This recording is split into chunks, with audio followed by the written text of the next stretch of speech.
السلام علیکم ورحمۃ اللہ وبرکاتہ نحمدہ ونصلی علی رسولہ الکریم اما بعد۔ الحمدللہ دعوت و تبلیغ کی آج ہماری کلاس نمبر 7 ہے۔ کل جو ٹاپک میں نے آپ کے سامنے نیا شروع کیا ہے وہ ہے ایمان، یعنی میں نے آپ کو بتایا تھا کہ اسلام کی بنیاد یا اس مذہب کی بنیادیں 3 چیز جو آپ کو سامنے مجھے رکھنی ہے، ایک تھی ایمان، پھر اسلام، پھر احسان۔ ابھی ہم ایمان کے ٹاپک پر چل رہے ہیں۔ ایمان کے ٹاپک پر کل میں نے آپ کے سامنے یہ بتایا کہ ایمان ڈکشنری میں کسے کہتے ہیں، اصطلاح میں کسے کہتے ہیں، ایمان کی 5 شرطوں کو دلیلوں کے ساتھ میں نے آپ کے سامنے رکھا۔ اللہ تعالیٰ اس ایمان کو ہمیں سمجھنے کی توفیق عطا فرمائے۔ اس کے بعد میں نے اینڈ میں آپ کو یہ بھی بتایا کہ ایمان کی بنیاد 6 چیزوں پر ہے: اللہ پر ایمان، فرشتوں پر ایمان، کتابوں پر ایمان، رسولوں پر ایمان، تقدیر پر ایمان اور آخرت پر ایمان۔ ان 6 چیزوں پر ایمان کی بنیاد ٹکی ہوئی ہے یا یہ ایمان کی بنیادیں ہیں۔ میں نے آپ کو بتایا تھا کہ ایک ایک کر کے انشاءاللہ ان 6 پر ہم گفتگو کریں گے، بات کریں گے، تاکہ ہم ان کو سمجھ سکیں اور دوسروں کو سمجھا سکیں، کیونکہ دعوت و تبلیغ کے لیے علم کا ہونا ضروری ہے۔ اب آج ہمارا ٹاپک اس کے آگے بڑھتے ہوئے رہے گا اللہ پر ایمان۔ اللہ پر ایمان آج ہمارا ٹاپک رہے گا، جس کے اندر ہم بنیادی طور پر 2 چیزوں پر بات چیت کریں گے۔ پہلے اللہ کے وجود پر ایمان، دوسرا اللہ کی توحید پر ایمان۔ یہ 2 ٹاپک ہمارے سامنے آئیں گے، ایک اللہ کے وجود پر ایمان، دوسرا اللہ کی توحید پر ایمان۔ تو ہمارا اس ایمان کی بنیادوں میں پہلی بنیاد اللہ پر ایمان، اس کے 2 ٹاپک اللہ کے وجود پر ایمان، دوسرا اللہ کی توحید پر ایمان۔ اب پوائنٹ نمبر 1، اللہ کے وجود پر ایمان۔ اس کا مطلب کیا ہے؟ آپ نے سنا ہوگا یا کبھی اپنے سامنے دیکھا ہوگا کچھ لوگ جنہیں ہم ناستک کہتے ہیں کہ وہ کسی رب کو نہیں مانتے، جبکہ ان لوگوں کی تعداد دنیا کے اندر بہت کم ہے کہ جو اپنے اوپر کسی خدا ہی کو نہ مانے، کسی رب کو نہ مانے اور یہ کہے کہ دنیا خود بخود بن گئی، دنیا کا کوئی بنانے والا نہیں ہے، دنیا کا کوئی چلانے والا نہیں ہے، دنیا کا وجود خود بخود ہو گیا۔ جیسا کہ ایک نظریہ جو بہت پہلے ہمارے سامنے چلا کرتا تھا، بگ بینگ کا نظریہ، کہ دنیا کے اندر ایک کوئی آگ یا جوالا مکھی پھٹا، اس سے ذرے بنے، ذرے سے یہ وہ کرتے کرتے پوری دنیا بن گئی۔ تو کچھ لوگ ایسے ہیں اس دنیا کے اندر جو کسی کو نہیں مانتے، یعنی کسی بھی رب کو نہیں مانتے۔ ان کا یہ ماننا ہے کہ دنیا خود بخود بن گئی، خود بخود چل رہی ہے، اس کا کوئی چلانے والا نہیں، دنیا کسی رب کے وجود سے خالی ہے۔ تو ہم نے اللہ تعالیٰ پر ایمان کا پہلا ٹاپک یہ رکھا، اللہ کے وجود پر ایمان، کہ ہمیں اللہ تعالیٰ کے وجود پر ایمان رکھنا پڑے گا۔ اللہ تعالیٰ ہے، اس کائنات کا رب ہے، اس کائنات کو بنانے والا ہے، اس کائنات کو چلانے والا ہے، اور اسے ہم رب یا اللہ کہتے ہیں۔ سب سے پہلے ہمارا سامنا ان لوگوں کے سامنے یا ان لوگوں کے سامنے ہمیں بات کرنا ہوگی جنہیں دہریہ کہا جاتا ہے، یا وہ جو اس دنیا کے اندر کسی رب کو نہیں مانتے۔ آپ ان کو کیسے سمجھائیں گے؟ آپ ان کو کیسے بتائیں گے کہ اس کائنات کے اندر رب ہے، اس کائنات کا بنانے والا ہے، اس کائنات کا چلانے والا ہے؟ اس کے لیے آپ کو کچھ دلیلوں کا استعمال کرنا ہوگا، کچھ دلیلیں جس سے ثابت ہوتا ہے کہ اللہ کا وجود ہے اور ہمیں اللہ کے وجود پر ایمان رکھنا چاہیے۔ ان دلیلوں میں پہلی دلیل ہے فطرت کی دلیل۔ فطرت کی دلیل،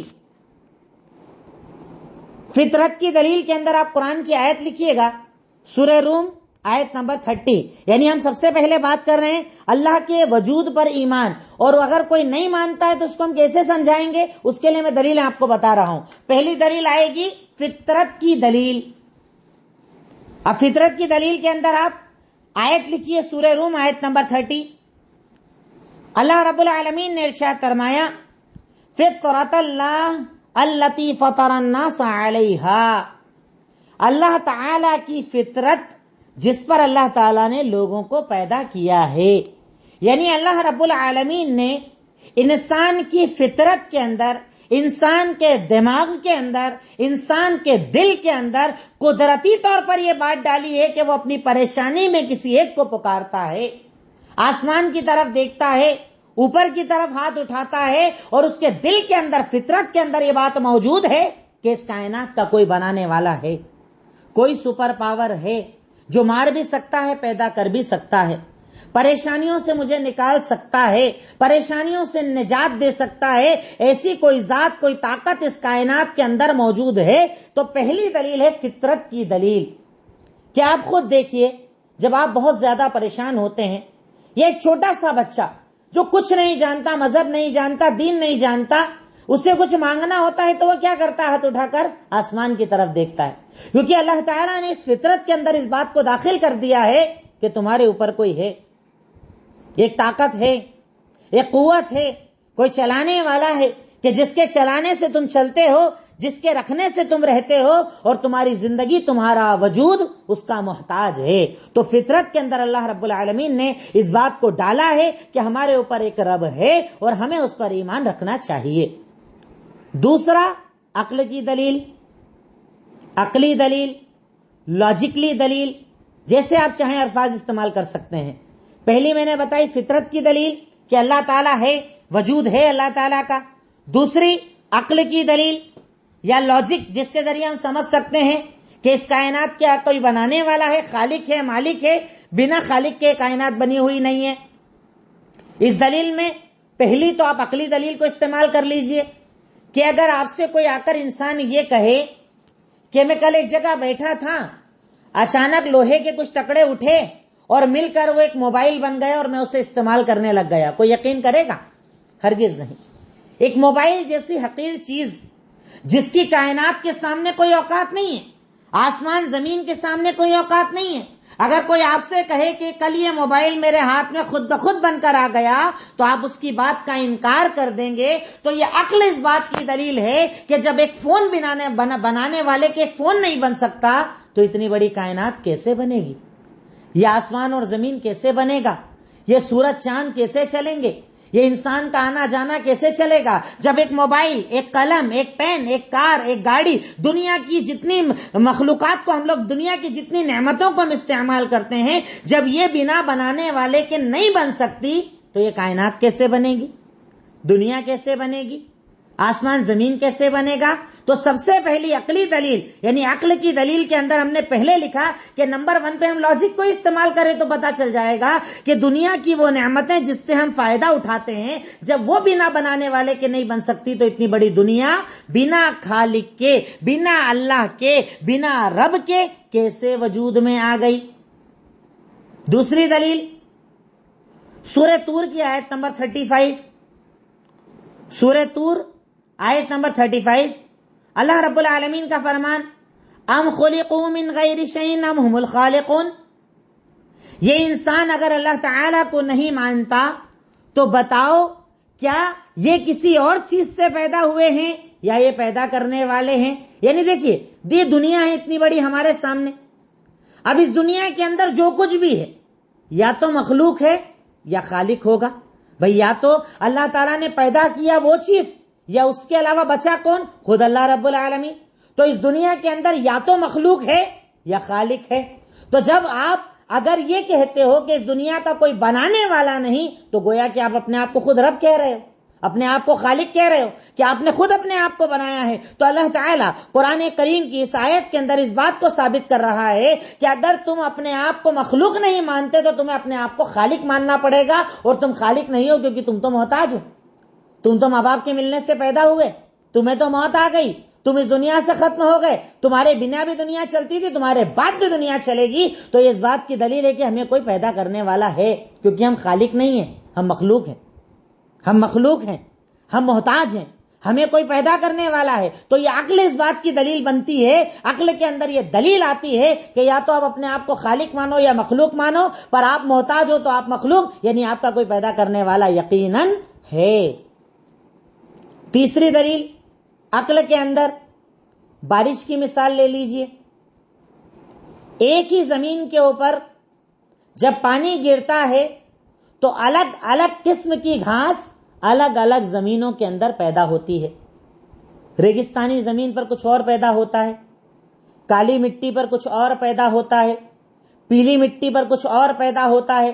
الگ الگ ملکوں میں الگ الگ کھیتیاں ہوتی ہیں، یعنی زمین ایک ہی ہے، بارش ایک ہی ہے، پر جب بارش اس زمین پر برستی ہے تو مٹی کی خاصیتوں سے الگ الگ پیداوار ہوتی ہے۔ یہ اس بات کی عقلی دلیل ہے کہ اس پیداوار کو یا اس بارش کو کوئی پیدا کرنے والا ہے۔ اس کا پرفیکٹ ہونا، اس کا مکمل ہونا اس بات کی دلیل ہے کہ اسے کوئی بنانے والا ہے، کیونکہ پرفیکٹ چیز بنا بنانے والے کے نہیں ہو سکتی۔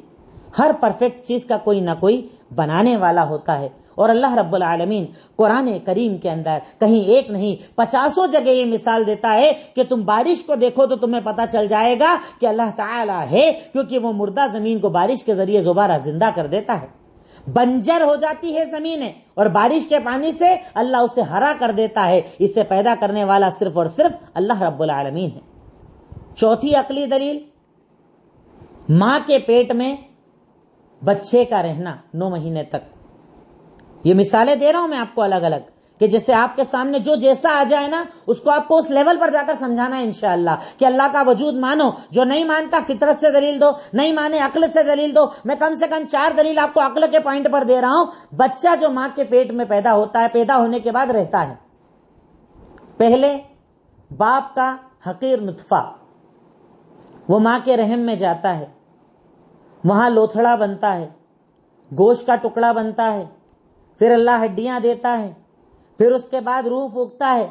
روح پھونکنے کے بعد 4 مہینے سے لے کر 9 مہینے کی مدت تک وہ بچہ ماں کے پیٹ میں رہتا ہے، پانی کے اندر رہتا ہے، پر پانی اس کے کان میں نہیں جاتا، اس کی ناک میں نہیں جاتا، اس کے منہ کے اندر نہیں جاتا۔ اس کے مہینوں تک کھانے پینے کا انتظام کون کرتا ہے؟ اسے بڑا کون کرتا ہے؟ اس کا چہرہ کون بناتا ہے؟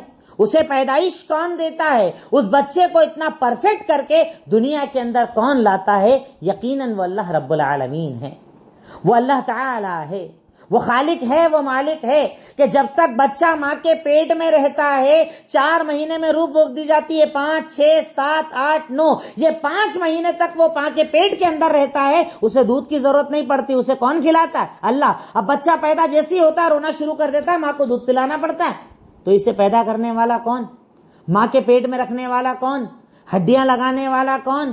چہرہ بنانے والا کون؟ یعنی یقیناً یہ بچہ اس بات کی دلیل ہے کہ اسے کوئی بنانے والا ہے، اور وہ بنانے والا اللہ رب العالمین ہے، وہ خالق ہے، وہ رب ہے، وہ مالک ہے، جس نے اس کائنات کو بنایا ہے۔ تیسری دلیل قدرت کی دلیل، جو ہم اپنے آس پاس دیکھتے ہیں، قدرت کی دلیل۔ یہ اتنے بڑے بڑے پہاڑ جو کھڑے ہوئے ہیں، یہ اتنا بڑا آسمان جسے اللہ تعالیٰ نے کھڑا کر رکھا ہے، یہ اتنی بڑی زمین جسے اللہ نے پھیلا رکھا ہے۔ یہ زمین ہلتی نہیں ہے جب ہم چلتے ہیں، اس کے اندر اللہ تعالیٰ نے کتنے معدنیات کو رکھا، لوہا ہے، نہ جانے کتنے قسم کی دھاتیں ہیں، پیٹرول ہے، کتنی چیزیں اللہ تعالیٰ اس زمین سے نکالتا ہے۔ خود اپنی پیدائش، انسان اپنی پیدائش دیکھ لے تو رب العالمین قرآن کریم کے اندر قدم قدم پر ہمیں یہ دلیلیں دیتا ہے کہ تم اللہ رب العالمین کے اوپر یقین رکھو کہ ان ساری کائنات کا کوئی بنانے والا ہے، جس کا ذکر اللہ تعالیٰ سورہ فصلت آیت نمبر 53 کے اندر کرتے ہوئے ارشاد فرماتا ہے، سنوریہم آیاتنا فی الآفاق وفی انفسہم حتی یتبین لہم انہ الحق، کہ ہم عنقریب انہیں اس کائنات کے اندر اپنی نشانیاں دکھائیں گے۔ یہ آسمان، یہ زمین، یہ پہاڑ، سردی بارش گرمی کا آنا جانا، یہاں تک کہ خود انسان اپنے بارے میں غور کرے، یہ آنکھیں کیسے ورکنگ کرتی ہے، یہ کان کیسے سنتا ہے، یہ زبان کیسے ٹیسٹ لیتی ہے، یہ اسکن کیسے سینس کرتی ہے، ہاتھ کیسے چلتا ہے، پیر کیسے چلتا ہے، پیٹ کیسے کام کرتا ہے، دل کیسے کام کرتا ہے، تو اسے یقین ہو جائے گا کہ سب کا کوئی بنانے والا ہے۔ آپ کی دنیا کی ایک چھوٹی سی موٹر جو پانی کھینچتی ہے، اس کی ایک لمٹ ہوتی ہے، 10 feet 20 feet 100 feet 200 feet 500 feet 1000 feet, اس سے زیادہ کام نہیں کرتی موٹریں۔ وہ اللہ رب العالمین ہی تو ہے جس نے اس جسم کے اندر، بعض لوگوں نے، لکھنے والوں نے کہا کہ اگر ایک انسان کے اندر جتنی نسیں ہوتی ہیں جس میں خون چلتا ہے، اگر اسے ایک دوسرے سے جوڑ دیا جائے تو آپ پوری دنیا کو ایک مرتبہ، یعنی پوری جو زمین جس پر ہم زندگی گزارتے ہیں نا، اس پوری زمین کو صرف ایک آدمی کی نسوں سے باندھا جا سکتا ہے۔ اتنی زیادہ نسیں اللہ تعالیٰ نے وینس ایک انسان کے اندر رکھی ہے۔ وہ اللہ نے کون سی موٹر لگائی کہ وہ ایک دل اس کتنے 1000 کلومیٹر کی نسوں کے اندر خون پہنچاتا ہے؟ یقیناً اس کا کوئی بنانے والا ہے۔ یہ قدرت دلیل ہے کہ اس کا کوئی بنانے والا ہے، یہ انسان دلیل ہے کہ اس کا کوئی بنانے والا ہے، یہ آسمان زمین دلیل ہے کہ اس کا کوئی بنانے والا ہے۔ بنا بنانے والے کے اتنی بڑی قدرت پیدا نہیں ہو سکتی۔ یہ آسمان زمین، یہ وقت، یہ سورج چاند کی گردش، دن اور رات کا آنا جانا اس بات کی دلیل ہے کہ اس کائنات کا کوئی ہے مالک، کوئی ہے خالق، وہ رب العالمین ہے جس نے اس ساری کائنات کو بنایا ہے۔ اور چوتھے نمبر پر قرآن اور حدیث ہم مومنوں کے لیے یقیناً بہت بڑی دلیل ہے کہ اللہ تعالیٰ نے قرآن کو بھر رکھا ہے اپنی دلیلوں سے، حدیثوں کو بھر رکھا ہے اپنی دلیلوں سے، دلیلوں کے انبار لگے ہوئے ہیں کہ اس کائنات کا کوئی بنانے والا اور یقیناً وہ اللہ رب العالمین ہی ہے، وہ اللہ تعالیٰ ہی ہے، وہ ہمارا خالق اور مالک ہی ہے۔ تو پہلا گروہ جس سے آپ کا مقابلہ ہوتا ہے، جو اللہ تعالیٰ کا منکر ہے، اللہ تعالیٰ کا انکار کرتا ہے، انشاءاللہ مجھے اللہ تعالیٰ کی ذات سے امید ہے کہ ان دلیلوں کو آپ سامنے رکھ کر اب اس کا جواب دے سکتے ہیں۔ اگر کوئی کہے کہ میں تو صاحب مانتا ہی نہیں کہ وجود کسی کا ہے، میں تو ناستک ہوں، میں تو مانتا ہوں دنیا خود بخود بن گئی، تو میں سمجھتا ہوں ان 4-5 دلیلوں کے ذریعے انشاءاللہ آپ اس سے بات کریں گے تو اس سے بات آپ کی انشاءاللہ سمجھ میں آئے گی۔ اب میں نے ڈیٹیل میں نہیں بتایا، قدرت کی دلیلوں میں تو آپ ڈیٹیل اگر پڑھنے جائیں آپ کا دماغ کام نہیں کرے گا۔ آپ صرف دیکھیں کہ آج جن کیمراز سے آپ فوٹو کھینچتے ہیں، ایک اس کی مقدار ہوتی ہے، زوم کرنے کی مقدار ہوتی ہے، کلر کو دیکھنے کی مقدار ہوتی ہے کہ کتنے کلر کو وہ دیکھ سکتا ہے۔ کیا وہ اللہ رب العالمین ہے جس نے آنکھ کے اندر ایسی طاقت رکھی کہ وہ ہر کلر کو الگ الگ پہچانتا ہے؟ اس زبان سے ہم ٹیسٹ لیتے ہیں، اتنی سی زبان میں اللہ نے کون سا سینس رکھا ہے؟ گرم، ٹھنڈا، میٹھا، ہر چیز کو وہ الگ الگ پہچانتی ہے۔ یہ کان کیسے سنتے ہیں، یہ دماغ کیسے کام کرتا ہے، باڈی کے اندر گلوکوز بھی ہے، نمک بھی ہے، نہ جانے کتنی دھاتوں کو اللہ تعالیٰ نے رکھا، یہ کڈنی کیسے ورک کرتی ہے، پیٹ کیسے ورک کرتا ہے، اپنے اوپر غور کرتے جائیں آپ کو یقین ہو جائے گا کہ ہمارا کوئی بنانے والا ہے۔ اس پر آپ خود غور کر سکتے ہیں اور سمجھانے والے کو آپ اور زیادہ دلیلوں کے ساتھ انشاءاللہ بات سمجھا سکتے ہیں۔ اب یہاں پر کچھ لوگ ایک سوال یہ کرتے ہیں کہ اگر اللہ ہے تو دکھتا کیوں نہیں؟ جو دکھے گا ہم اس پر ایمان رکھیں گے۔ اگر اللہ ہے تو دکھتا کیوں نہیں؟ اور جو دکھتا ہے ہم اسی پر ایمان رکھتے ہیں۔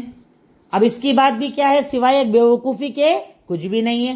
اور اس کا جواب تو آپ میں سے بہت سارے لوگ دے سکتے ہیں، پھر بھی میں نے سوال ذکر کر دیا تاکہ بات آپ کے ذہن میں رہے کہ اگر کوئی یہ کہے کہ ٹھیک ہے صاحب ہم نے مان لیا اس کائنات کا کوئی بنانے والا، پر دکھتا تو ہے ہی نہیں، اور جو دکھتا نہیں ہم اس کو مانتے نہیں ہیں، تو ہم بول دیں گے آدمی جھوٹا ہے۔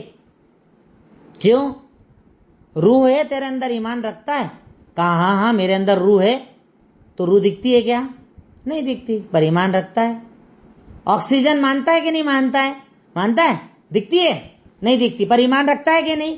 رکھتا ہے۔ ایسی ایک دو نہیں، اب آپ مثالیں اکٹھی کرو گے تو 100-200 مثالیں اکٹھی کر لو گے کہ کئی ایسی چیزیں ہمارے دن بھر میں ہوتی ہے کہ ہم دیکھتے نہیں پر ایمان رکھتے کہ ہاں صاحب یہ ہے، یہ چیز پائی جاتی ہے، گرچہ نظر نہیں آتی۔ وائرس دکھتا ہے، یہ کورونا کا وائرس دکھ رہا ہے آپ کو آسانی سے، ہماری نظروں سے دکھتی ہے بہت ساری چیزیں، نہیں دکھتی ہے، پر ہم ایمان رکھتے کہ نہیں رکھتے؟ رکھتے ہیں، کیونکہ ہمارے پاس دلیل ہے، آکسیجن کی دلیل ہے، روح کے ہونے کی دلیل ہے۔ ویسے ہی ہم اللہ پر اس لیے ایمان رکھتے ہیں گرچہ وہ نظر نہیں آتا، کیونکہ ہمیں اس کو ماننے کی دلیل ہے۔ ہمارے پاس بہت ساری اوپر دلیلیں موجود ہے کہ ہمارا رب ہے، اب گرچہ وہ نظر نہ آئے پر ہم اس پر ایمان رکھتے ہیں۔ تو اللہ پر ایمان کا پہلا پوائنٹ ہوا اللہ تعالیٰ کے وجود پر ایمان۔ دوسرا پوائنٹ اللہ کی توحید پر ایمان، کہ اب ہے، جیسے یہ کلیئر ہو گیا کہ اللہ ہے، پر ہے تو کتنے ہیں؟ اسے کہتے ہیں توحید، کہ وہ ایک ہی ہے۔ توحید پر ایمان، اللہ تعالیٰ کی توحید پر ایمان کہ اللہ تعالیٰ ایک ہی ہے، بہت سارے نہیں ہیں۔ اب پہلے اپن نے یہ کلیئر کر لیا کہ ہے، بات ختم۔ اب کتنے ہیں اب ہم اس پر بات کریں گے انشاءاللہ، جسے ہم توحید کہتے ہیں۔ توحید کسے کہتے ہیں اس کی تعریف لکھ لیجئے۔ توحید ڈکشنری میں کہتے ہیں کسی کو ایک ماننا، ورڈز اس ورڈ کا میننگ توحید وحدہ یوحد سے بنا ہے، جس کا مطلب ہوتا ہے ایک ماننا۔ اصطلاح میں توحید کہا جاتا ہے کہ اللہ کی الوہیت، ربوبیت اور اسماء اور صفات میں اس کو ایک ماننا۔ صرف تعریف لکھ لیجئے، میں آپ کو ایکسپلین کروں گا تو انشاءاللہ ساری باتیں سمجھ میں آ جائے گی۔ توحید لغت میں کہتے ہیں کسی کو ایک ماننا، اور ڈکشنری میں کہتے ہیں اللہ تعالی کو